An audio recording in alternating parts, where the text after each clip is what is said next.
Bom dia, pessoal! Novo dia, nova leitura. Estamos chegando aqui ao 10º vídeo aqui do nosso livro, né? A Arte do Impossível, do Steven Kotler. Estamos na página aqui 59. Quero primeiro falar muito obrigada por vocês que estão seguindo, que estão comentando, que estão me mandando feedback, tanto lá no @mabookcluboficial, que é a nossa comunidade de leitura de livros, quanto aqui no YouTube, né? Em que a gente está aqui desenvolvendo vários conteúdos, mais de 200 vídeos aí com resenhas de livros. Se você não viu ainda, veja, tem resenhas de vários livros interessantes, né?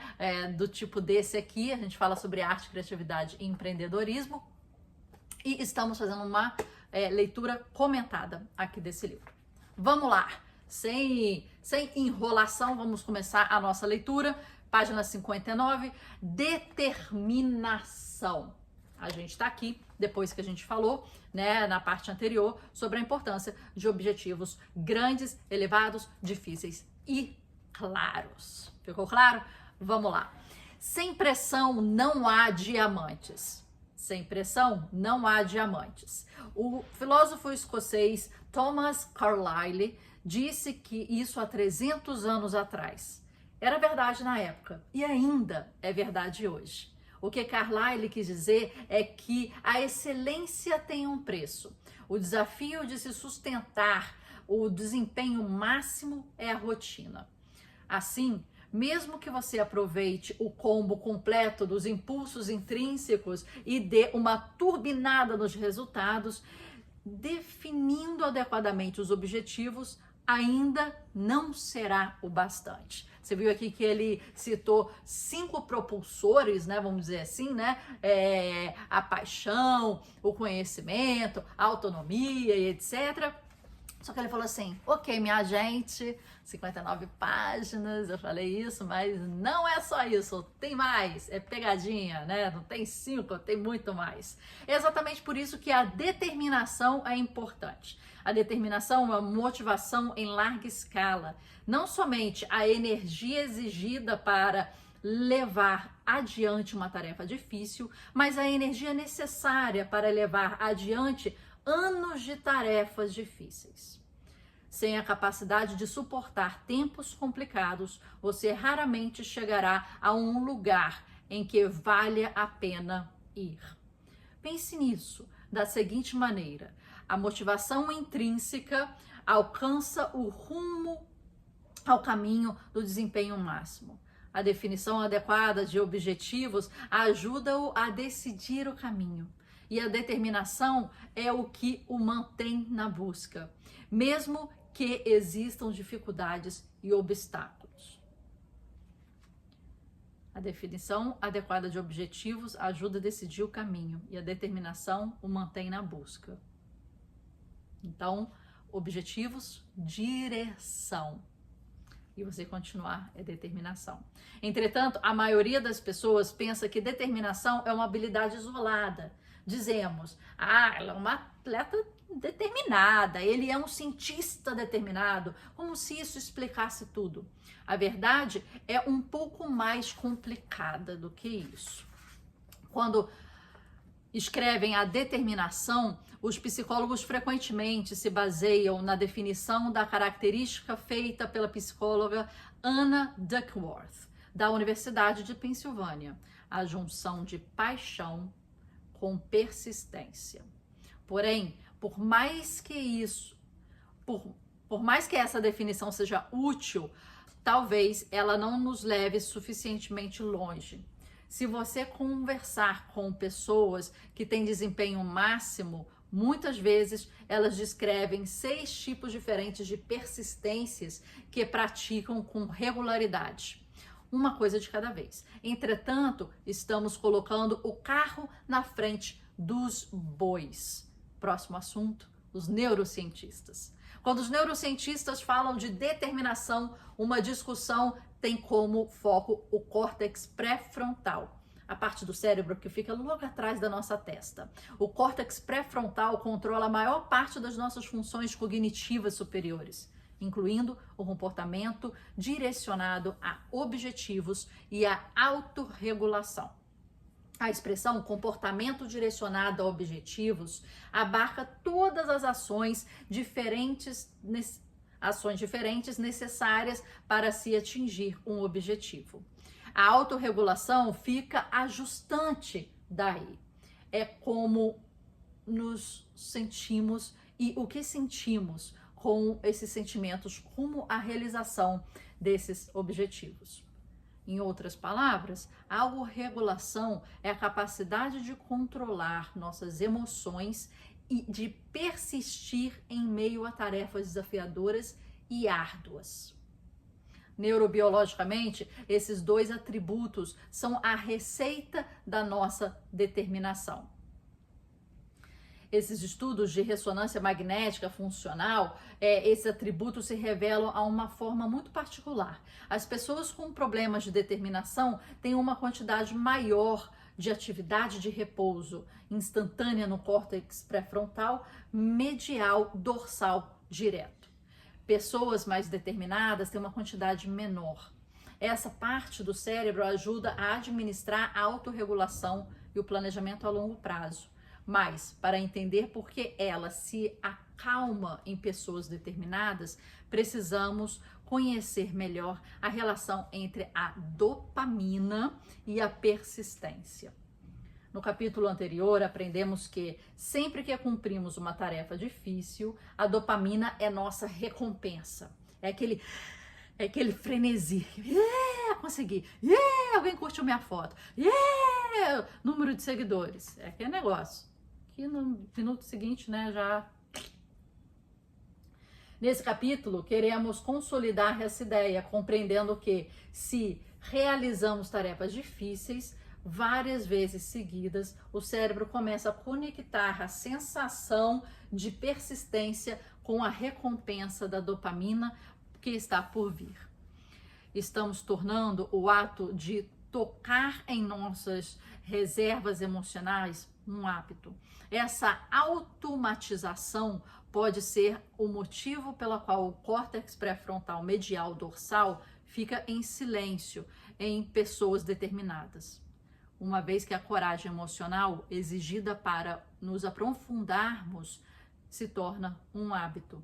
Podemos nos aprofundar mais, sem pensar a respeito, a fim de que a parte do cérebro necessária para pensar nisso não precise estar envolvida. O que é preciso para deixar esses ciclos de recompensas resilientes? Se você fizer essa pergunta a pessoas que têm desempenho máximo, elas não responderão como os cientistas. Psicólogos tendem a falar sobre a junção da paixão e persistência. Neurocientistas focam no córtex pré-frontal. Porém, as pessoas com desempenho de elite abrangem uma rede muito mais ampla. Se fizer uma pergunta a elas, receberá 6 respostas diferentes. 6 tipos de determinação que pessoas de desempenho máximo se esforçam para melhorar. Para entender o desempenho, para manter o desempenho e as realizações elevadas, você precisará de todos os 6. E não há atalhos. Cada uma das habilidades de determinação deve ser praticada de maneira independente. E abordaremos uma de cada vez agora. Determinação para persistir, que foi o que a gente estava falando antes, né? É o que vai te manter aquele gásinho para você, poxa, tá difícil, tá sem dinheiro, tá aquilo, mas eu tô ali, tô cabeça dura, eu tô ali, eu tô persistindo. Em 1869, Sir Francis Galton realizou o primeiro estudo sobre determinação e realizações elevadas. Em uma longa análise histórica, ele analisou destaques de áreas de política, esporte, arte, música, ciência, procurando por traços que justificassem seu sucesso. Mesmo tendo descoberto que todas as pessoas que voam alto pareciam ter uma dose incomum de talento, a qual ele acreditava ser inato, ou seja, genético. Isso não era o bastante para explicar suas verdadeiras realizações. Em vez disso, ele trouxe à tona 2 características mais importantes: zelo e capacidade de trabalhar duro. Já se passaram mais de 150 anos, ninguém ainda provou que o Galton estava errado, embora tenhamos atualizado a sua terminologia. Tá. No início do século XX, Angela Duckworth, lá vai ela, Duckworth, substituiu o zelo por paixão e a capacidade de trabalhar duro por persistência. Também achei que era mais ou menos a mesma coisa. Isso é uma combinação em que ela reconhecidamente chama de determinação. Paixão mais persistência. Uma coisa que a gente fala nos nossos trackers e no nossa template, em que você vai fazendo as anotações supremas, né, do nosso curso Leitor Supremo, é exatamente isso, que em uma das partes a gente separa só para anotar fórmulas. E o que são fórmulas? São coisas que a gente encontra no texto que são exatamente como isso. Ela está falando aqui, determinação igual paixão mais persistência. Isso é uma fórmula. Então, quando a gente faz anotações inteligentes, a gente depura esse texto para que fique depois muito visual. Aí depois você pode ver, eu vou colocar até assim, né? D igual a P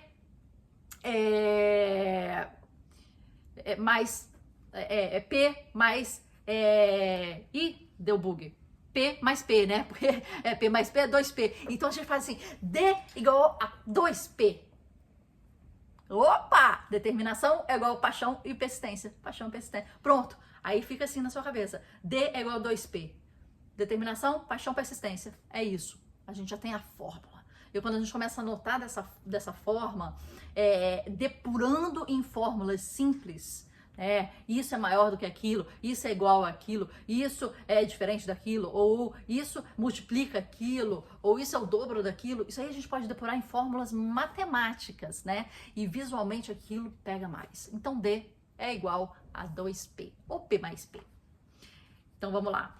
A persistência é a versão mais conhecida de determinação. É a constância do dia a dia. É o tipo de persistência que o faz ir até o fim, independentemente das circunstâncias. Gostem de mim ou não, isso não importa. Eu já cheguei lá. É isso que eu tenho, uma placa em cima da minha escrivaninha em que se lê, façam mais difícil.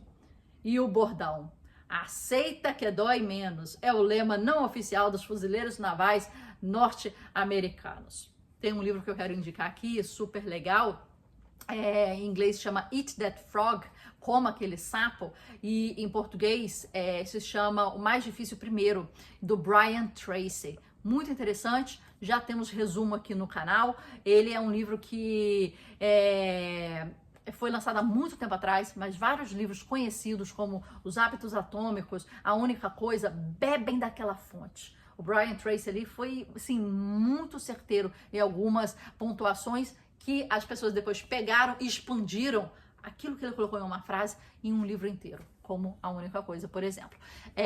Então, fica a dica aí, e é o que ele tem, né? Faça o mais difícil. O mais difícil primeiro, né? O que deve estar na sua to-do list.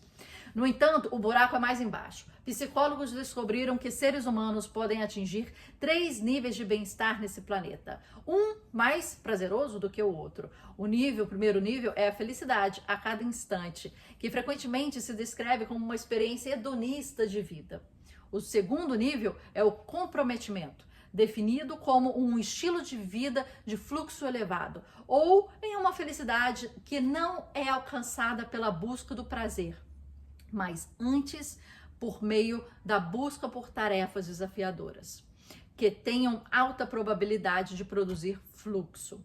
E o terceiro nível é a felicidade máxima. O melhor que conseguimos sentir nesse planeta é o conhecido como propósito, que mescla estilo de vida, de fluxo elevado do nível 2, com o desejo de impactar outras pessoas além da nossa. Você vê sempre quando falam de felicidade, e uma felicidade mais genuína, profunda, complexa, não dopaminérgica ou feita de dopaminas, né, de altos e baixos, a gente fala sempre em propósito, e a gente fala sempre no outro. Em um estudo com quase 1,6 mil pessoas, Angela Duckworth e a psicóloga Catherine Van Collin, da Universidade de Yale, encontraram um elo claro entre determinação e o nível de felicidade que as pessoas buscam. Pessoas menos determinadas procuraram a felicidade através do prazer, enquanto pessoas com mais determinação escolhem o comprometimento. E, por escolherem de forma consistente o envolvimento e o estímulo do fluxo, as pessoas mais determinadas, na verdade, estão ficando mais felizes, não menos. Assim, enquanto a determinação exige mais energia e coragem emocional no curto prazo, ela fornece um estímulo muito maior para o humor e a motivação no longo prazo. Minha aposta, essa não é uma informação nova. Pense na sua vida, pense nas realizações que lhe deram mais orgulho, pense em como você trabalhou duro para realizá-las. Claro, todos têm sorte uma vez ou outra. Sempre há algumas ocasiões em que você consegue exatamente o que quer, sem ter que trabalhar arduamente para conseguir. Mas são as lembranças que lhe trazem mais felicidade. Mas são as lembranças que lhes trazem mais felicidade? São elas que proporcionam verdadeiro otimismo e confiança no futuro? Que estimularam a maneira significativa do seu desempenho ao longo prazo? Eu tenho as minhas dúvidas. Nós, humanos, gostamos do trabalho duro com determinação, porque isso proporciona vantagem de sobrevivências a longo prazo. E se pudermos conseguir esse impulso, basicamente podemos mudar nossa qualidade de vida. Mas há um problema. Há um problema. Mesmo essa versão da determinação tem mais nuances do que muitas pessoas suspeitam. Quando pesquisadores diferenciam a persistência, na verdade, descobriram 3 características psicológicas: a força de vontade, a mentalidade e a paixão. Novamente, não há atalhos. Você precisa dos 3 para manter o desempenho elevado. Então você tem aqui, ó, persistência, né? Igual força de vontade, mentalidade e paixão.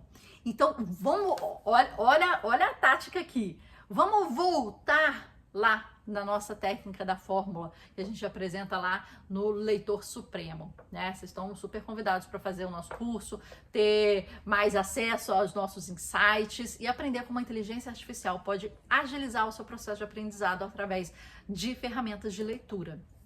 Mas o que a gente viu aqui? A gente viu antes que determinação é igual a paixão mais persistência. Aí agora, ó, lembra da matemática? A gente viu que persistência é igual força de vontade, mentalidade e paixão. Então, como é que fica essa fórmula? Determinação é igual a paixão mais persistência. Mas dentro da persistência tem outra paixão. Então, determinação é igual 2 paixões, 2 P's, mais força de vontade, mais mentalidade. Olha! Determinação, D é igual 2 P's mais F mais M. Essa é a fórmula.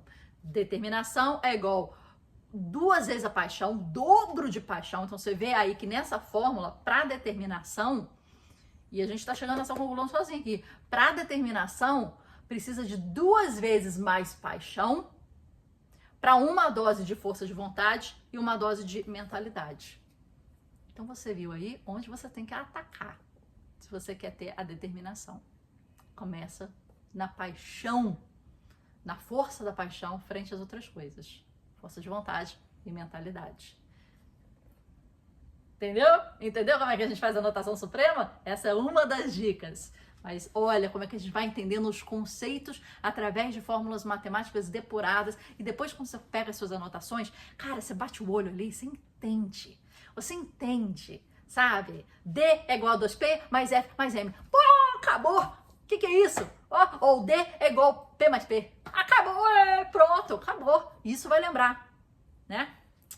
Chicletinho vai colar, chicletinho vai colar. Vamos ler só mais um pouco, só mais um. Força de vontade, entrando em força de vontade. Força de vontade é autocontrole, é a capacidade de resistir às distrações e permanecer focado e esperar por recompensa. Também é um recurso finito. Quão finito? Essa é a pergunta que não quer calar. Aqui, só colocando um adendo, esperar recompensa. Mas muitas vezes a recompensa não chega e não chegará. E a gente vai ficar com aquela expectativa dopaminérgica, vamos usar essa palavra, né? Não sei se nem se existe, da dopamina. Essa expectativa dopaminérgica, a gente vai ficar com ela. E às vezes vai ser frustrada, entendeu?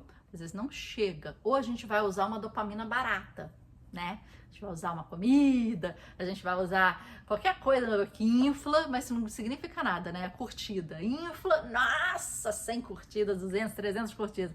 Significa nada. Mas a gente se usa disso.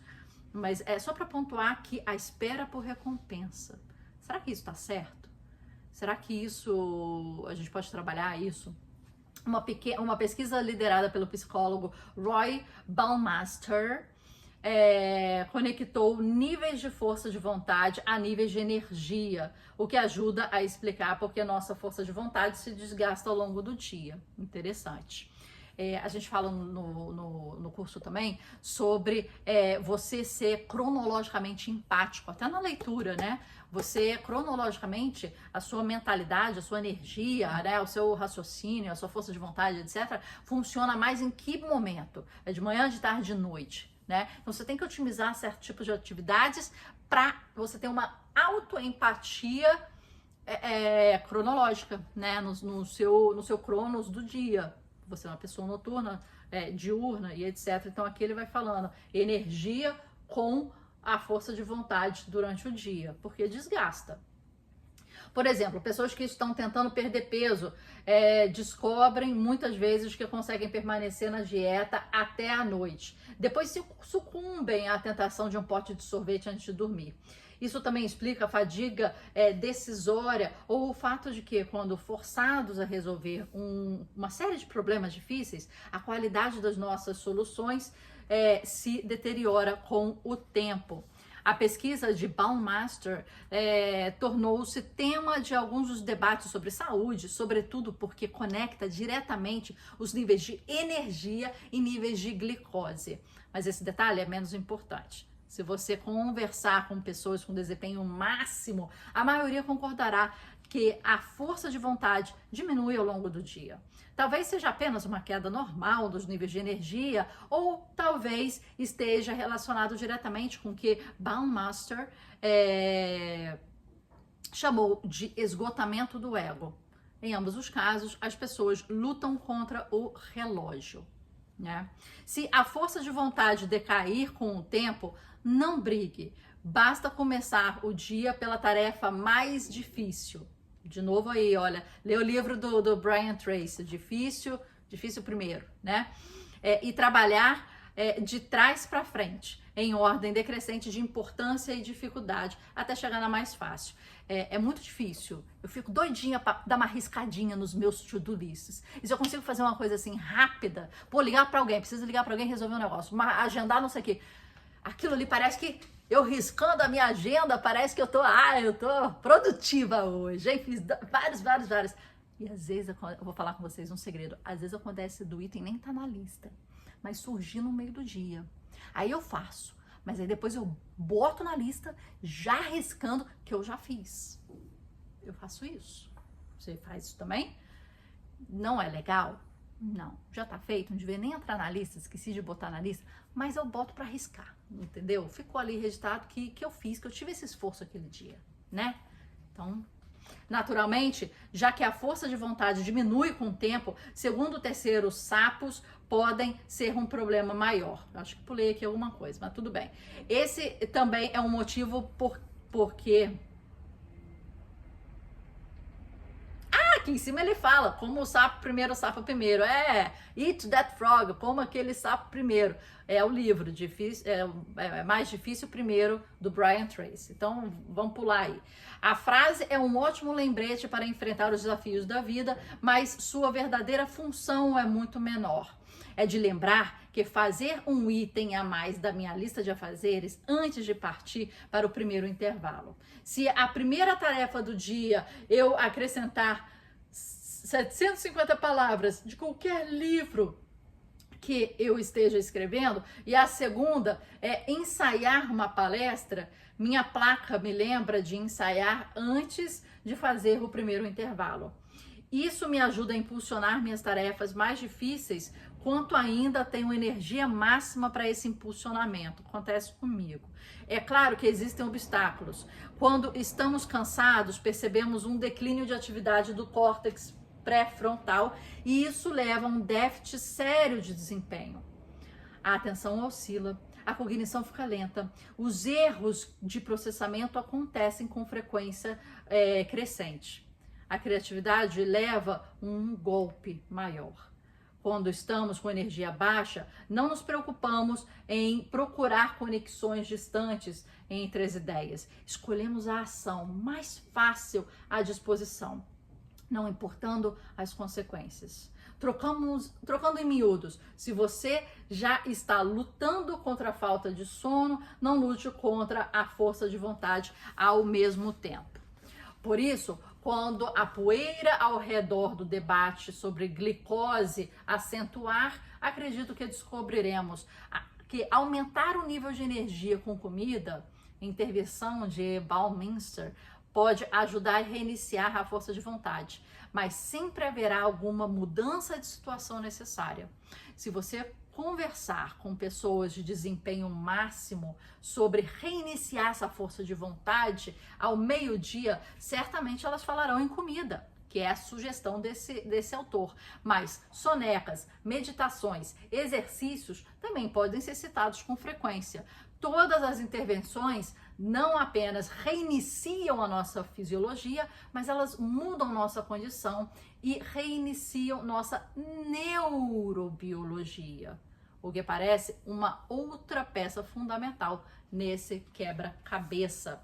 Terminamos aí na página 65 e vamos entrar amanhã em mentalidade. Hoje eu ensinei uma coisa muito interessante para vocês, que são as fórmulas de anotações. E aí a gente faz fórmulas supremas, que a gente chama assim no nosso curso, e a gente vai anotando durante esse livro. Existe um template, né, que a gente desenvolve, que é para as anotações inteligentes, né, e essas fórmulas a gente explica como é que faz. Aqui eu expliquei rapidamente como é que a gente faz, mas depois ela tem um apelo visual muito grande para você lembrar, para você trabalhar a sua retenção, a sua memória, né, daquele aprendizado. A gente sabe que a gente está lendo esse livro aqui, vai passar 3 meses que a gente terminou de ler, a gente vai esquecer 90% dele, né? É muita coisa, né?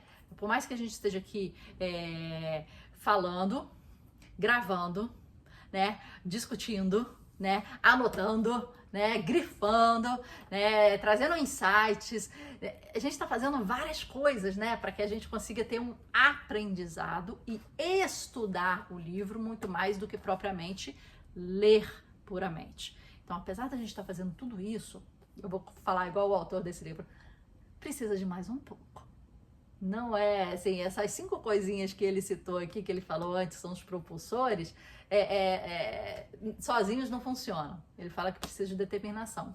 E eu estou te falando que precisa de estratégias inteligentes para você fazer uma boa curadoria, fazer uma boa anotação, fazer uma boa retenção, fazer uma boa revisão e, principalmente, aplicar o que você aprendeu. Senão, isso aqui não serve de nada. Até amanhã, até a mentalidade, e aguardo vocês para o vídeo de amanhã. Obrigada pela participação.